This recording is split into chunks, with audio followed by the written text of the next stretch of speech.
Today, we're taking a look at the brand new GoPro HERO6 Black.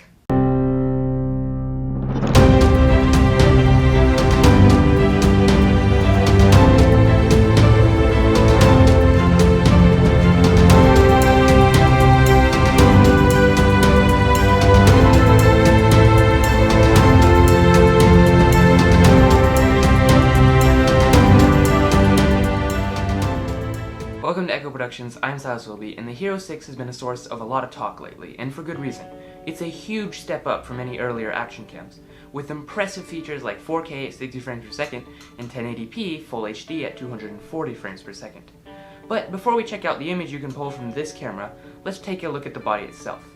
Now, the HERO6 body looks very similar to that of the HERO5, with a lot of the same features like voice control and waterproofing up to 30 feet right out of the box.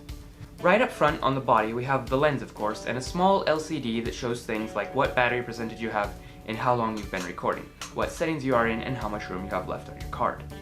On one side you have the power button, and on the other side you have the charging port and micro HDMI port, as well as the battery compartment and SD card slot on the bottom. Finally, the record button is on the top. Now, like all GoPros, the menu system is incredibly simple. You can navigate to anything in seconds just by tapping the screen. I usually shoot wide in 4K at 60 FPS and 4K at 24 FPS. I also turn on Pro Tune. But that's it with the body and menu, so let's take a look at some of the footage I've shot with this camera.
As you can see, the 4K 60 FPS footage is simply magic. It's buttery smooth and incredibly sharp. I was very impressed. Now, I know I had an advantage that I had this camera mounted on either the Karma grip or the GoPro Karma itself most of the time, but this is just an example. Now, the slow motion on this camera is simply amazing. If you're converting your project to a 24 FPS timeline, like I usually do, then the 240 FPS option allows you to slow it down 10 times. Although, like all GoPros, the 1080p footage isn't amazing, and this is definitely the best 1080p footage I've seen off of any action cam, ever. I find that I prefer to shoot 2K at 120 frames per second than 1080 at 240 when I'm shooting slow-mo on this camera, simply because the video looks so much better in 2K or above on all GoPros than 1080 does. The internal stabilization on this camera is also pretty good. Here's a shot with it on, and one with it off. As you can see, it's much better than the HERO5 stabilization, but it's not perfect.